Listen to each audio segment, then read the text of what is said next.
do our Sure. panel discussion now, right? Yeah, or if there are any questions. Are there any questions from the audience beforehand? If not, let's just do that then. We'll just do that. Let's go over here then. All right. We've got Diekmann from Build is also here, and he's going to come on the stage with us, and also Dr.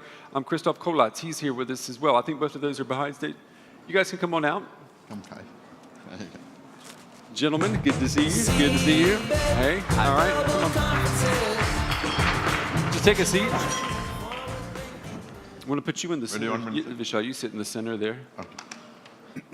Okay. And Vishal, maybe if you could share with the audience the ingredients of this panel discussion. It really is your making. It was important to you to have these gentlemen with us today. And why was that? What's the thinking behind? We've got someone from Bild Zeitung, the newspaper, and we've got someone from Lufthansa. What's the thinking of connecting all of this together? The thinking was, I mean, when the CeBIT theme became known, that it was all about the digital economy and especially in Germany, there is a very deep-rooted sense of manufacturing and the physical world. So the idea was to think about how the digital economy affects the physical world. So we were thinking about who could shed some very interesting perspectives on this. So Kai comes from, of course, the media world. But when I went to see him in Berlin a few months ago, he showed me some amazing artifacts which reflect the evolution of the media from the physical world to the digital world. Almost every idea around real-time feedback, personalization, serving the needs of people in this instant feedback world and so on, and how Build has evolved over those decades, I found that to be an extraordinary perspective. And his own studio itself and how they collect news and senses, the sensors that they have, was an extraordinary example. Plus Kai's work, of course, with the startup companies in Berlin and how he and others are participating in the growing, emerging innovators in Germany. So I thought that was one unique thing.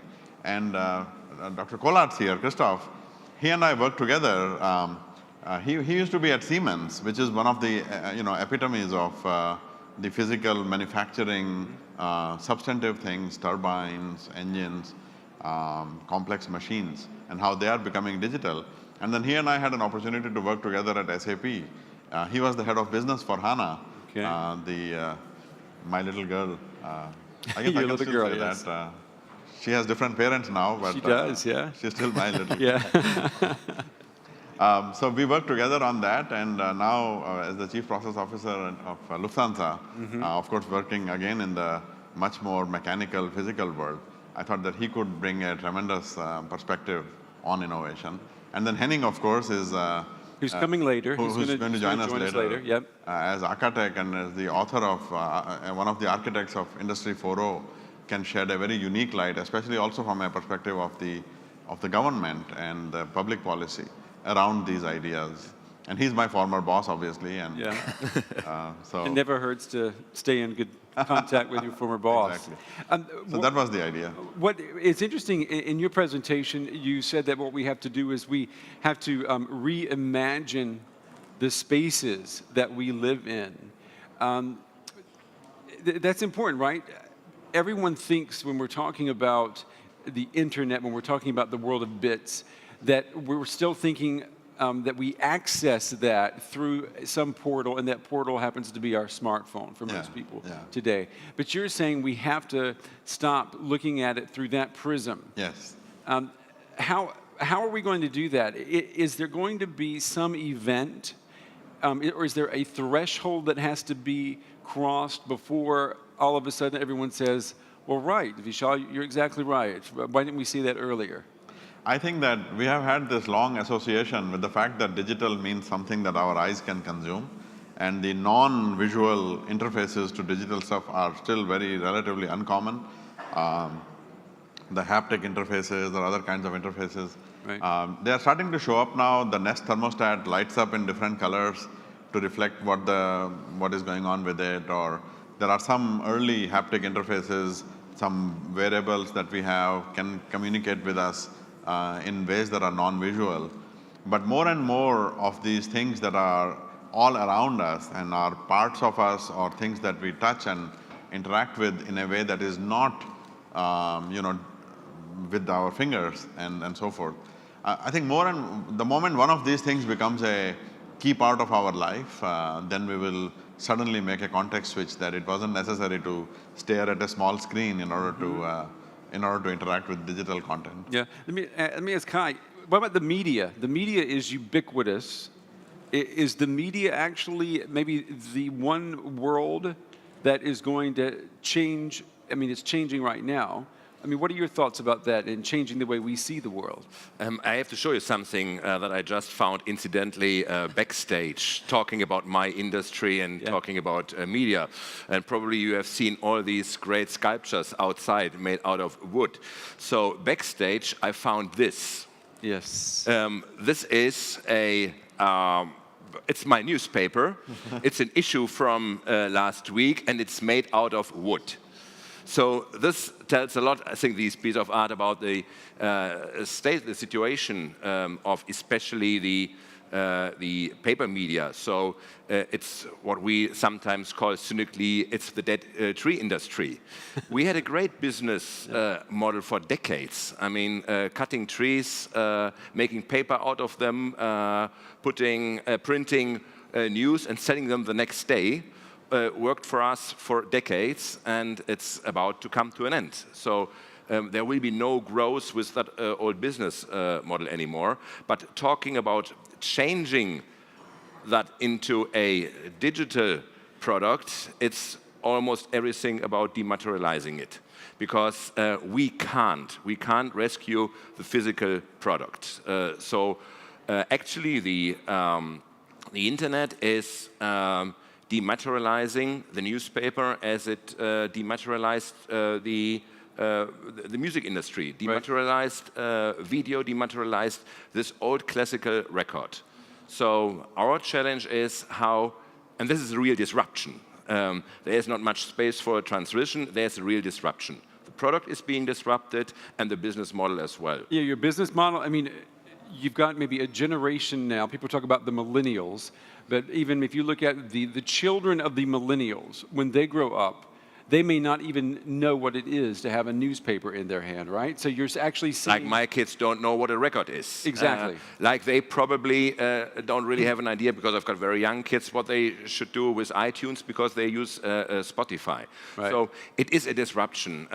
We grew up in a world where we had these fixed information rituals. We were reading a newspaper in the morning, and we were watching TV news at night. So it was all in a very linear fashion. And we were used to look for information we actually need.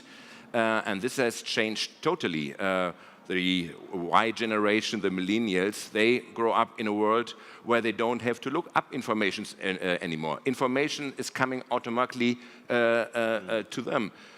Just to give you the number from Germany, Facebook has got, I think, 28 million followers in Germany on its own. So they grow up in a totally different ecosystem. They grow up in an ecosystem where we don't meet them anymore physically at any newsstand. Yeah. They don't have to go there.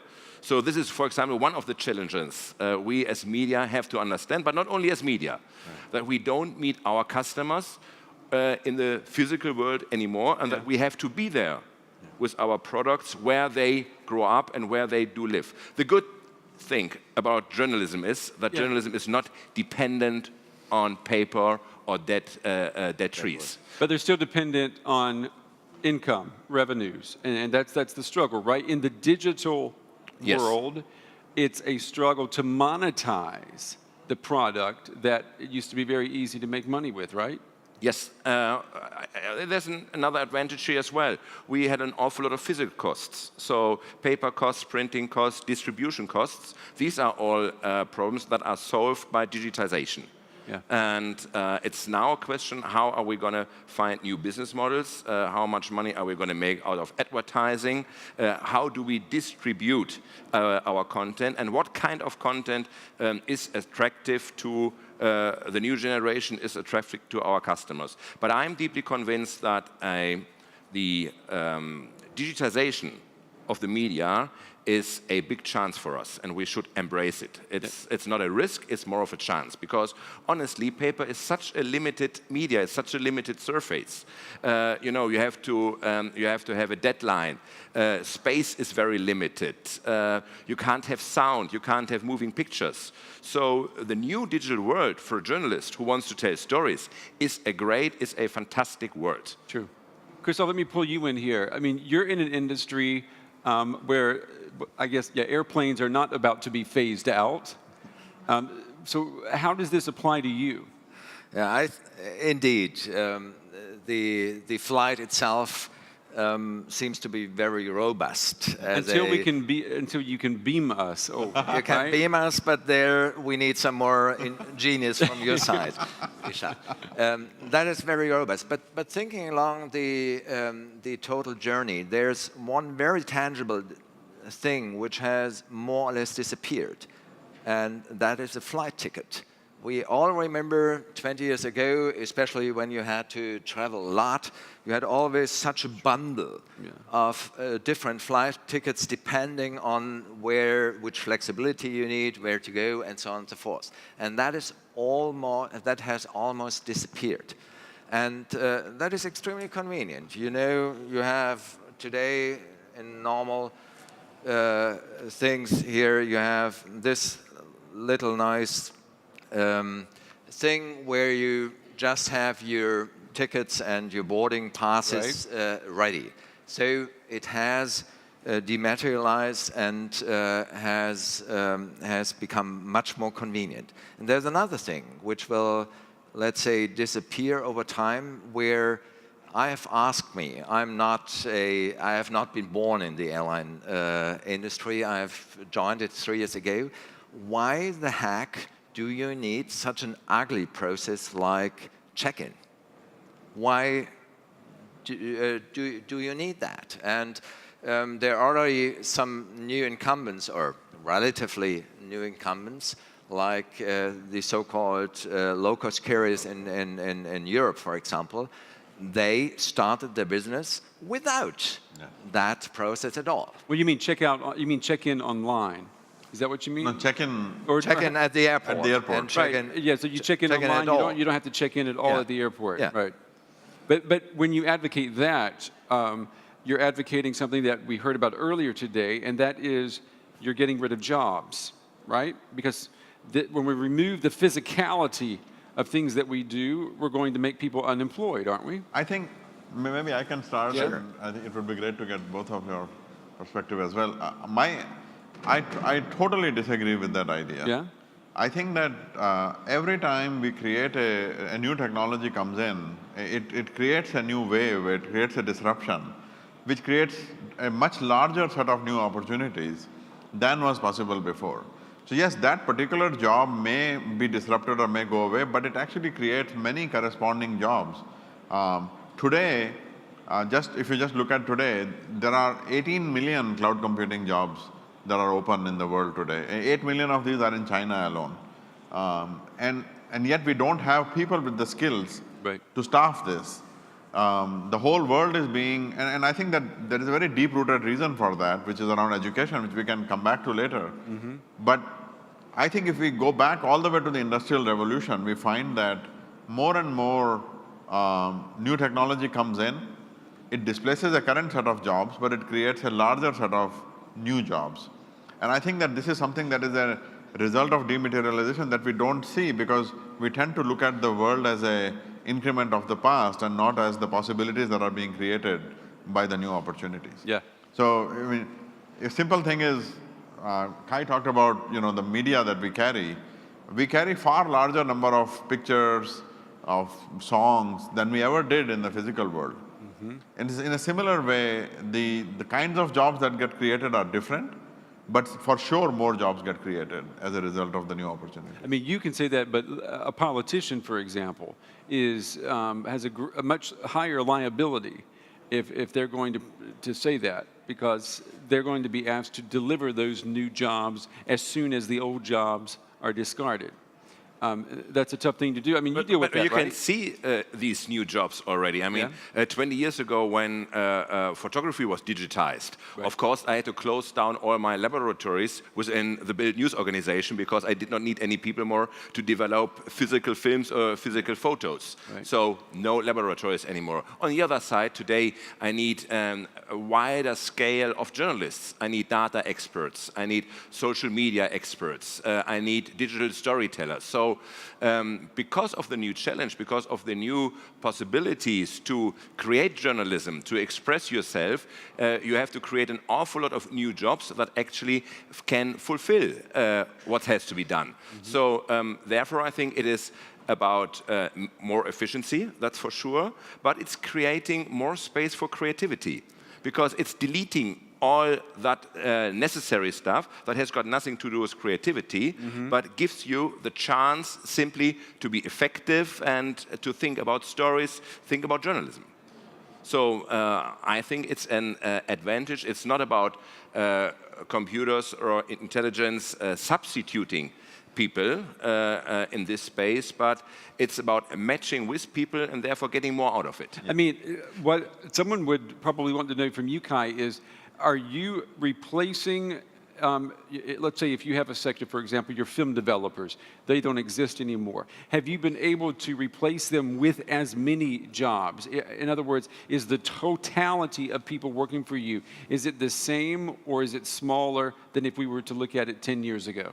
Honestly, I would say in the editorial body, we have seen the growth on the digital side in the same way we had to decline and give up jobs on the other side. So it is shifting. You know, I'm convinced Bild will be successful on paper, of course, the next 10 to 15 years, and this has to do especially with the demography in Germany, because we don't have a demography like in the United States or Turkey that is like this, so it's much more digitized. Our demography, unfortunately, is like this. So there are many guys like me around that have been born in the mid-60s, and we still cling to the habit of Paper. Of paper. Yeah. So we will be successful, but no growth anymore. So what we are doing is restructuring and reshifting in a way that we try to get the most out of the paper business model, but investing heavily as well in personal on the digital side.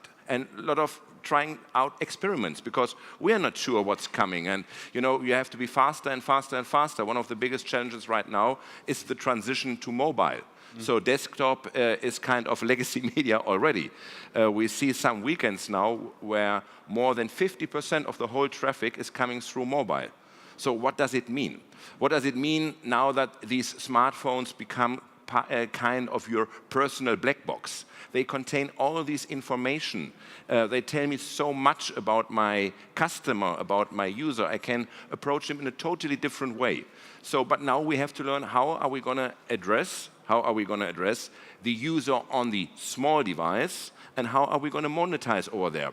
Because advertising, for example, was really successful on the big devices. But how are we going to deal with these small surfaces, and how is a business model going to work over there? Yeah, that's a good question, right? A new business model, and in the transportation industry, the same questions are being asked, aren't they? How do we make money with this new world? It is a question of personalization. You need, or we need, basically, to be able to address and approach a passenger in a way with information as well as with services which are relevant for him. And that term probably we should deepen a little bit more in later, and which comes at the right point in time, where you are prepared to receive a service, where you need information, and even better from the business point of view, when you are prepared to pay for a service. Yeah. And that is something where, let's say, to be very, very careful, where the airline industry has still a long way ahead of them. Yeah. Because just to share with you, it's an extremely challenge for us to make sure that within the Lufthansa group, which consists out of Lufthansa, as you know it, Swiss Airlines, Austrian Airlines, Germanwings, Brussels, and so on and so forth, to make sure that the passenger is recognized wherever he shows up in our systems, at points at the airport, in the lounge, and so on and so forth. And that is one absolute basic requirement to be able to personalize your offerings towards the customer. And what we are striving at are two things in parallel. One is to, let's say, to renovate or to build our new basic systems, and at the same time to deliver first attractive benefits to the passengers, and as well being attractive commercial-wise for the businesses. So they are going to invest more and more to get to the next level. Yeah, because you say it's maybe a struggle for the airline industry. I think passengers in the airline industry are still waiting to see new technology impact the airlines to the point that tickets for flying are actually cheaper, because that has not happened yet, right? I mean, you can't talk about a dramatic drop in ticket prices. Would everyone agree on that? Has flying gotten cheaper for anyone over the last 10 years? See, they're all laughing. No, it hasn't. Comparing, let's say, a wider time span, okay, we'll go back to the 70s, down right. dramatically. And that's also, probably, I would like to come back to the last point we discussed. That is the basic reason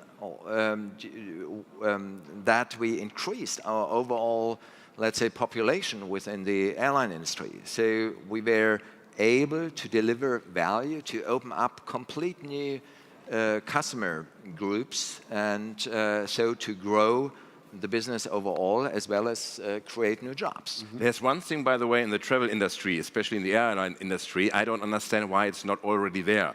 And this is intelligent luggage. I mean, I'm sure everybody in this room has lost a couple of luggages over the last 10 years he's been in the travel industry. And why isn't it possible, you know, with the Internet of Things, really to create a smart luggage that I will know, okay, it is, unfortunately, it is in Pakistan or somewhere, but at the end, it's not lost. Technically, it's feasible, as we all know it. It's always a matter of economics, and is the passenger willing to pay for that? Yeah. Vishal, let me pick up on something you said in your presentation, a bottle of shampoo. You said with a bottle of shampoo, you can look at it, and the only information you have is what's printed there, and that's what the producer has provided for the consumer. Thanks to the internet, we can actually go online, and we get all of a sudden a larger, a 3D approach to this. Yes. But what you imply with that is that the world of gatekeepers, as we have known them, is suddenly falling away. Yeah. Is that always going to be a good thing? Because the manufacturer also has the authority, and we give it that authority, that they are telling us the truth about what's inside this bottle of shampoo. We can trust them. When I put it on my head, it will not, make my hair fall out, right? When I go online and I read all these things that I've written, all of a sudden I have no idea, I have no way of knowing that what's written about this product is the truth. So don't we have a crisis of truth knowing as we move into this other strange world? I think that software in the end can act as a great synthesizer of different perspectives, and truth is not exactly a synthesis of many different perspectives, but synthesis of perspectives goes a long way to give us the comfort that we need. I think that, and Kai can perhaps talk about this because his world of journalism It's full of gatekeepers, is yeah. a very, very deeply involved in this idea of looking at events and activities through lenses of other people. I think that my main point about the bottle of shampoo was about the containers, not so much about the content.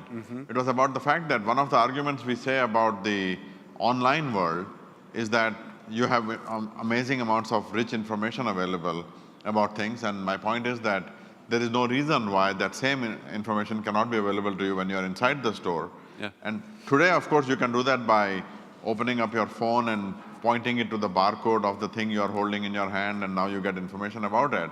But now you are completely detached from the experience inside the store. Now you are looking at the store independently, and the store is no longer a part of your experience. But instead, the store could provide capabilities for you to have a conversation with the bottle of shampoo and see what is going on in it, and so on and so forth, and make your own judgments about it. So in the end, software and software-based media act as a synthesizer of perspectives. And I think that that can go to a long way towards that. But in the policy making and also in the design of systems, we have to explicitly create that trust that we need in order for consumers. And I would argue that systems that don't create the trust for the consumers will actually not succeed for that reason. Hi, what do you think about that? I mean, that's a... Of course, in the internet, everybody can be a publisher, but not everybody can be a journalist. If you've got problem with your teeth, if you've got some pain, you would always go to a dentist. You know he is a dentist, and you wouldn't go to somebody who does it for weekends and loves to do it at the end of the day. So it's has got to do something with being professional. On the other side, in the internet world, we've got the problem, the pain of the overload of information. Yeah. So you still need people over there who try to decide what is important, what is not important. And software can help there as well, or can't help. To give you an example, being on Facebook, the algorithm recognizes what I do like, and is giving to me more of that stuff. If a thing becomes really popular, then things happen like the Ice Bucket Challenge. In that days and weeks, whenever you would go to your news feed, the only thing you would see is Ice Bucket Challenge. And real news had no chance, and this is due to software, to come through. Right. Because the algorithm recognized, hey, he likes this kind of donuts, let's get him more of these donuts. Yeah. So still, I'm convinced it has to be the combination of both worlds, Yes. and to create the best results. Software can support me, software can tell me what is happening in my peer group, are there any topics trending, and then I have to take editorial decisions. On the other side, I'm totally convinced that the personalization of content is one of the most exciting things right now. What have we been doing in our industry, in the music industry? We have been bundling information for our customers, but always one size fits all. Take it or leave it. Nowadays, we've got the chance really to customize and to personalize the content down to the needs and wants of every single customer. I do know what he's looking up. I do know where he is. I do know about his context. I know if it's in the morning, if it's in the evening. I know his patterns. I know his likes and dislikes. And to aggregate content in a way that is really personalized, I think is a big chance for media in the digital world. Is it good? Is it inherently good, though, where you think we're headed? And I ask that because what I notice, the difference between my generation and even my parents' generation, is we have fewer shared experiences as a society today compared to what people had 25 years ago. You know, when people talk about where were you when Neil Armstrong, walked on the moon, or where were you when JFK was shot, those types of experiences are becoming fewer and fewer because the world is tailored more individually than it has ever been before. I mean, is it a good thing? But nowadays we share it on a globalized scale. which is more exciting. So there's simply the audience became so much bigger, and we are sharing the same. And this is a problem sometimes. So, you know, in former times when a Greek prime minister was talking to his audience in Greek, complaining about the bad Germans, this wasn't a problem because nobody in Germany would hear about it. Nowadays, it happens in real time, and it creates problems. And Wolfgang in communication on both sides in Greek and in Germany. I think you're totally right. People are looking for these shared experiences. This is why they go to public viewing. I mean, why do they share if it's raining, if it's deadly sunny and hot? Not because they don't have a TV at home, but because they want to share something with other people. But this is something, for example, the social platforms actually live on and actually create this moment. This is all about the moment of sharing, of having the same experience. At the end, the personalization and the automized tracking of interests is creating a better experience. I'm totally addicted to Spotify. Why? Because suddenly I'm listening to music I haven't been listened to for decades, because I had no idea about the name of the band. I had no idea about the name of the song, and simply the algorithm finds out about what is Kai listening to and sending me more of that stuff. So it's a great experience. Yeah. You go ahead. My sense on this idea of sharing is we have to design better systems that serve that human need to share. And this idea that I proposed around spaces, redesign of spaces, is one of these ideas that can help bring the digital world into a physical aggregation point. You know, one of the things people talk about, 2-3 years ago, MOOCs became very popular. And everybody thought that the future of education was MOOCs and so forth, and what happens to the physical university. And then when you look at it, you realize that, I mean, in the MOOCs, the amount of, the number of students, it starts off with massive numbers, but then it tapers off dramatically, and the number of kids who actually go through the whole class is a relative, much smaller number, much smaller percentage of the people. And I had an opportunity to visit Stanford University, which is my alma mater, has a small center in Beijing. Mm-hmm. And it's an amazing place. There is a small, they have a 3-story building where 2 of the 3 stories are underground. And they have dug 60 feet under the ground. It's a very innovative building. And you look at that and you realize that the physical space as a kind of a hub, an aggregation point, will not go away. Mm-hmm. It can be amplified by digital experiences. So I think that there is actually a great opportunity to take advantage of redesigning physical spaces to serve that human impulse that we have to share, and yet to bring the benefits of the digital stuff into that world. A lot of people, talking about spaces, there have been people who have argued that there is, thanks to the internet, no longer a need for us to have trade fairs, for example, like CeBIT, that we can all get access to the same information, we can share through live stream or online. So what would, Vishal, what would be your answer to that we still need to be able to sit here on stage and have an audience who interacts with us? One of the lesser known things about the digital world is that basically, I mean, if you read the original paper by Claude Shannon, which established information theory and coined the name BIT, it argues that the world of information follows the same physical laws as the physical world that we live in. The inverse square law applies to information as well.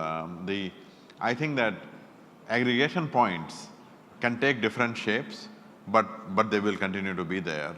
There is just a certain natural evolution. A person consuming information by themselves, a small group of people, larger group of people, massive numbers of people, and the kinds of information that we interact with. There is just, it can take different forms, but there is still no substitute for our desire to go to a concert or go to a cinema go to a shop, a shopping mall, or things like that. And that's a perfect place to pick up. There's no substitute for wanting to share, and there's no substitute for wanting to ask someone else to join us. And I've been told in my ear that Mr. Kagermann is now ready to join us. So, gentlemen, you can send Mr. Kagermann out. There backstage. he is. There he is. Mr. Kagermann. Hi, how are you? Hi. Welcome to the party. Thank you. Thank you. I don't know, you weren't able to follow anything we've been talking about so far, correct? No, sorry. That's okay. That's okay. That's okay. But that doesn't mean he disagrees with anything. That's right. Vishal gave a great presentation talking about how we have to maybe reimagine the spaces that we inhabit, that they also are being digitalized. Let me, this is baptism by fire. You just came on, so let me ask you your thoughts about that. What is the good in this notion of digitalizing everything, going from atoms to bits? If a 5-year-old were to ask you, what's so good about this fundamental change, what would you say? My first reaction is because we decouple from the physical world, I think you are faster.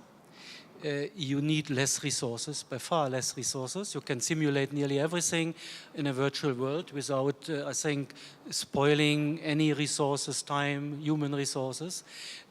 Security level is much higher because you have more cycles, let's say, to learn and to test things. Mm-hmm. You can connect objects and things in general which you never could connect in the physical world because there is no interconnectivity, mm-hmm. But in the virtual world, more or less everything is possible. So from that point of view, I think I really promote it as social innovations because it's good for companies and the society. Because whatever, if you look to the Greens, less resources, less energy. If I speak to the unions, the question is, will it be negative or positive? And I say this flexibility helps you to get a better work-life balance. It can be in the negative direction, but sure. If we work together, all of us, in the positive one, it will work. Yeah, you need to go into politics.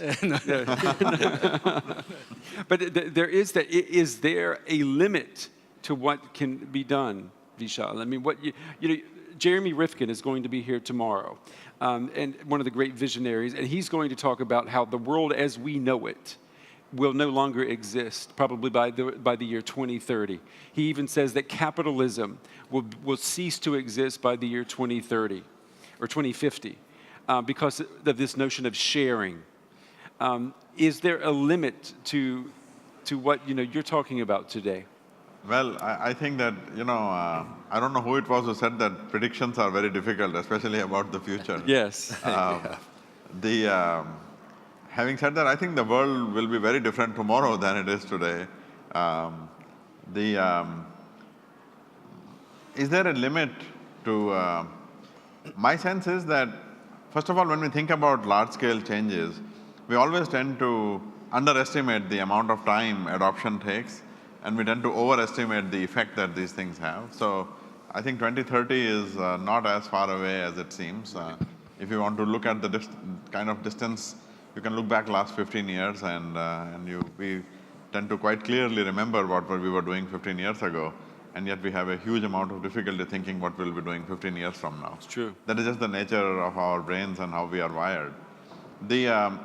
On the limits matter, my sense is, of course, there are limits that we run into. There are, we live in finite systems with limited amount of resources and things like that. There is a very interesting book by Václav Smil on materialization and dematerialization. This notion of dematerialization has showed up recently. And actually, he looks at the book and, as far as I can tell, he comes to no conclusion about are we really consuming less resources now because things are becoming digital or more. Right. It turns out that for every for every construct that we make digital, there is a vast number of servers that are being created that are going into these data centers. Yeah. And so in a net sense, it seems that the total amount of reshaping of the world is by and large the same. Yeah. So obviously there are limits. I think that we are not yet even close to getting to these limits. But in general, it is more, in the grand scheme of things, we have to view this more as a reshaping and a redistribution of what is out there, rather than a fundamental going from one part of it to another. What do you think about that? By the way, I would love to add one thing talking about changing the physical world, and is the physical world, can it be substituted by the digital world? I think the best example that you can't substitute physical neighborhood is the Silicon Valley in itself. I had the pleasure, together with our CMO, Peter Württemberger, to spend 10 months in the Silicon Valley. And that place, these 25 kilometers, it's all about physical neighborhoods. Because at the end, it's a small world, and it's all about running into each other and simply sharing, exchanging experiences, sharing experiences, and therefore to become better. So I think this place where all the innovation comes from is at the same time the best example why the digitization, the digital world, does not substitute any physical neighborhood. Yes. And the desire for physical neighborhood. But what do you say about that? Do you agree? Completely, yeah. Yeah. It would be a disaster if everything is virtual. Right. So I completely agreement, yeah. On the same side, the virtual world, for example, the virtual world of Facebook, is for the young people the real world. And we have to recognize this as well. It is a real world, not a virtual world. And Kai, I have to ask you this, you being from Bild Zeitung, the German government, the Bundesregierung, just opened its Facebook page a couple of weeks ago. What are your thoughts on that? Aren't they very late getting in the game with that? I mean, I have to ask you that since you mentioned Facebook. First of all, it's exciting for us to see what they are doing over there. It's a great... I like it, actually. I think that the Regierungssprecher, Steffen Seibert, is doing a good job. They're giving some, of course it's PR, they are giving some nice video insights we haven't seen before, for example, from the cockpit of the landing jet of the Chancellor or whatever. We are just working on an answer. So as well, I think this is a great innovation. It gives you the chance to communicate very different. We are behind. Dealing with social media, Germany is usually behind 2 to 3 years behind the United States. That's why probably they came quite late. I mean, you see a lot of politicians in Germany are still not on Twitter. Right. Except if there's an election, but just check now when they have been last time on Twitter, you will recognize it's been 1.5 years ago.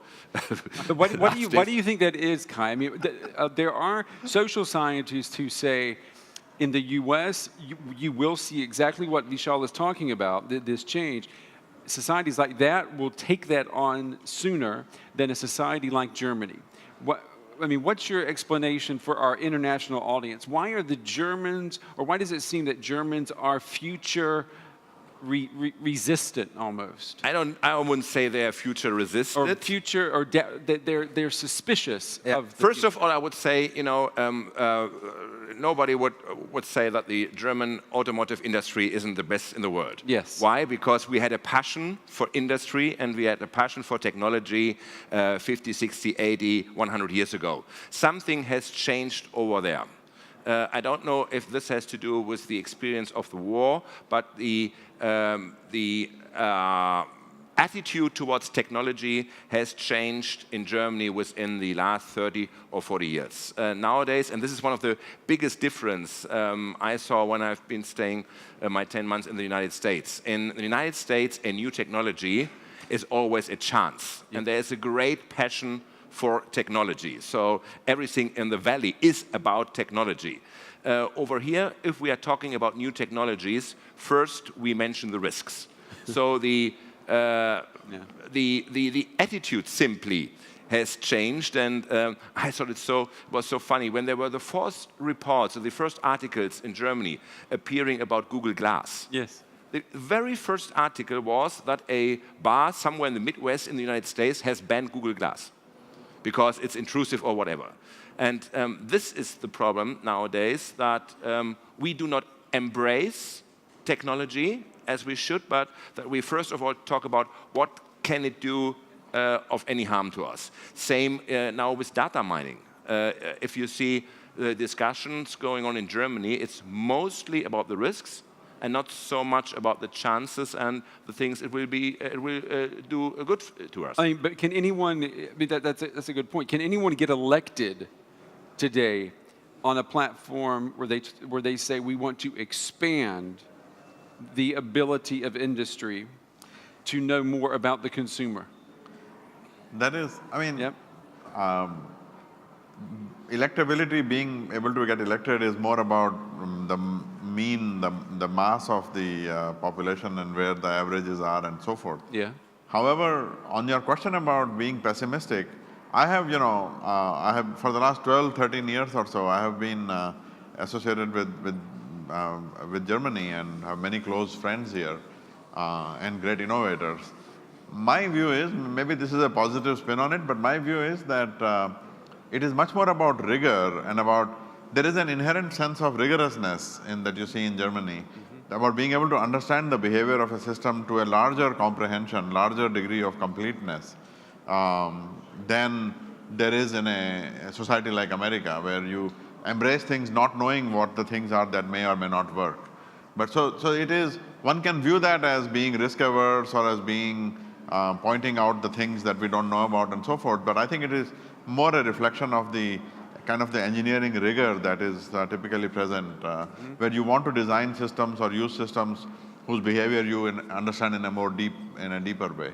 I mean, that is a positive spin on it. And it's true, though, isn't it? There is this rigor here that maybe you wouldn't find in Silicon Valley, until you discussed things a little bit further. Yeah. I wouldn't be that negative, because it's true that every time when we speak about improving the innovation system in Germany, we speak at the end about the climate, about the people. But I think it doesn't help us, because we will not change society in large in the next 20 or 30 years. And I have seen, let's say, every project we start, what is good in Germany is what Vishal said. First, there's a rigor in understanding things. Second, I think Germany is very good in bringing, I would say, stakeholders from more or less all societal groups together. When people ask me about the projects we have started on smart services or Industry 4.0, I was asked for many countries, and when I mentioned that the unions were involved and then endorsed the thing, nearly every country said, "Whoa, wow, that's interesting." That's right. Yeah. Yeah, and we have just handed over a report on smart services, and 4 unions were involved, and they were writing the chapter about structural change in work. What else can you want? And all the companies agreed on it. So I think that's a good starting point. Would you share that with the audience? How did you get the trade unions to actually be involved with this? Because most people think the trade unions are always saying stop. I think I learned my lesson with Industry 4.0, where I was invited as a president of the academy for Mr. Sommer, who was the head at that time, let's say, to speak to his top 100 people. And a colleague of mine selected something nice, and I selected Industry 4.0. This was an extremely difficult meeting for me, because 50% of the audience was more or less personally attacking me. I think instead of walking away from stage, I felt the best is to invite them to work with us. And since then, I think it's easy to call every, let's say, chairman of a union and ask him if they want to participate. They always say yes, and sometimes they say thank you later on that you invited us. It's surprising. It's amazing. It's amazing. Yeah. And they are really strategically thinking, from my point of view, and you're good people who are cooperative, that is not, let's say, against the others, but they work together. They want, let's say, to bring the best. Yes, they are critical, which is good. But at the end of the day, we come up with one paper and everybody agrees. And I think that's good. So therefore, we have also some goodies in Germany, which helps us. Yeah. That's actually a model. Yeah, go ahead. Yeah. May I add also, I'm deeply convinced that our German mentality is really about trying to look behind and try to get a perspective, or bring together a perspective from all the different angles. And maybe I'm referring to 1 or 2 examples out of my companies I have worked for. I've made great experience, for example, with gamification approaches. and within a company, and the only thing you need a evangelist, you need to be have a, let's say, power base there just to start it. And when you have started and overcome the initial barrier, then it tends to create enthusiasm, and then the beauty of the whole thing will get apparent. Yeah. We have about 10 minutes left. Wanted to open up to, are there any questions from the audience? We have some here in the front. Do we have microphones for the people? We're supposed to have, I think, 2 students out there. Do we have anybody with microphones? No? All right. Okay. If we could, all right. Hi, Brent. Hey, Brian. Hi. I am from CeBIT, India, and I have a question for Dr. Sikka, and then I want Dr. Kollatz to also answer the question. Dr. Sikka, you said that the traditional companies do not understand Moore's law, and perhaps you alluded that they can't comprehend digitalization, the old economy companies. So my question to you is, what advice do you have for the CIOs in those companies to change that perception? And the second corollary question would be, what does a CIO need to do to ascend from a role of control in IT to a more leadership and strategic role?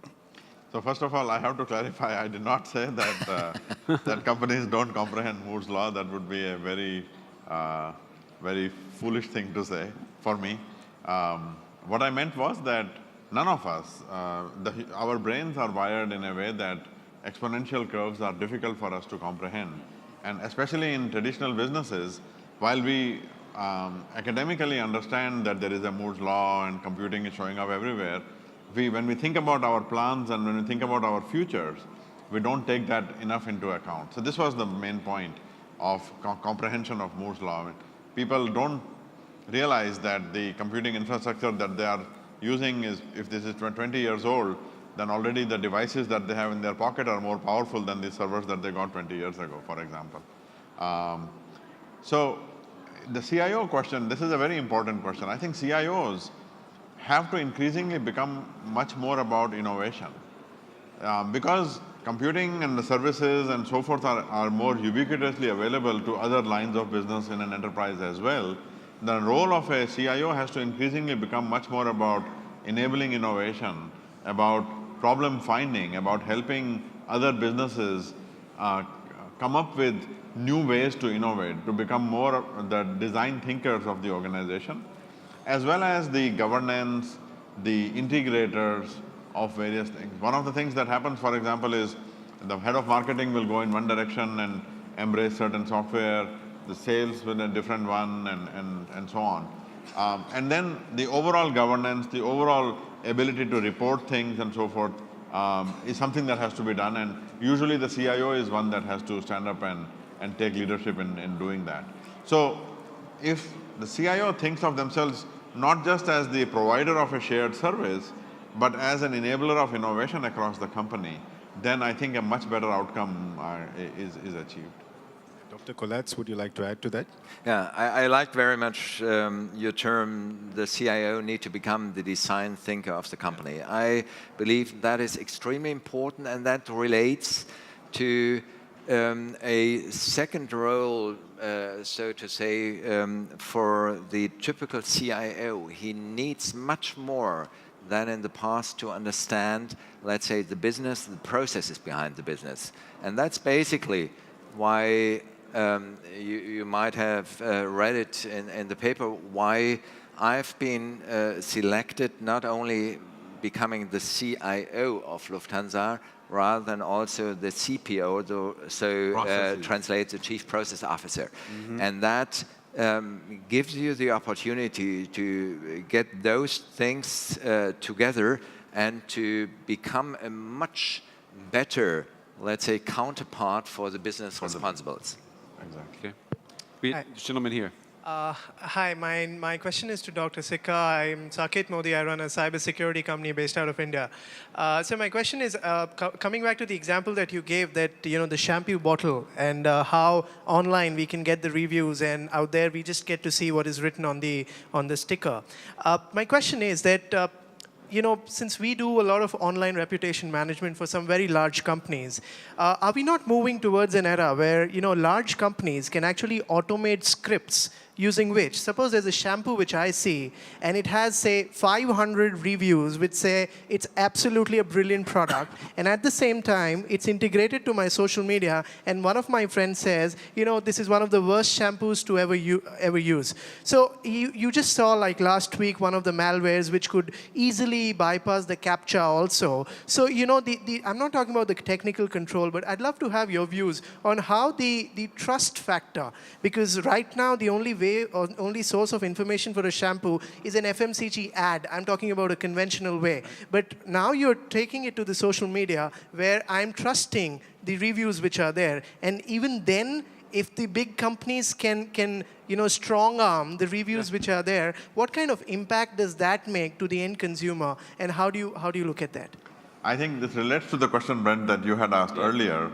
In the end, I think we have to remember that when technology disintermediates trusted intermediaries, then the burden falls on us at the endpoints to take over the job. See, when an Expedia displaces a travel agent or a Uber displaces a taxi company, then many of the functions that were being performed by those brokers, those intermediaries, have to go somewhere. And they don't always go in every places, and sometimes you end up with a product that may be more convenient, but under certain conditions will end up being much more risky, or certain aspects of it fall through the cracks.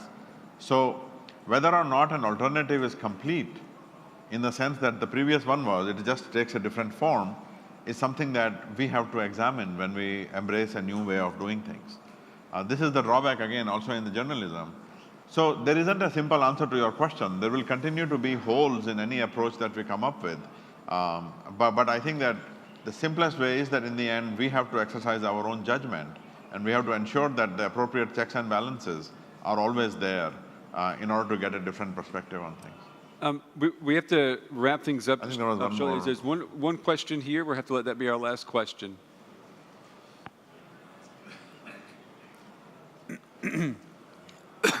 Thank you. Professor Dr. Hennig Kagermann, Industry 4.0, how do you see the role of startups? I was just looking at your OpenSAP MOOC. What's the role of startups in the next 5 years in Industry 4.0? Natural. Yeah.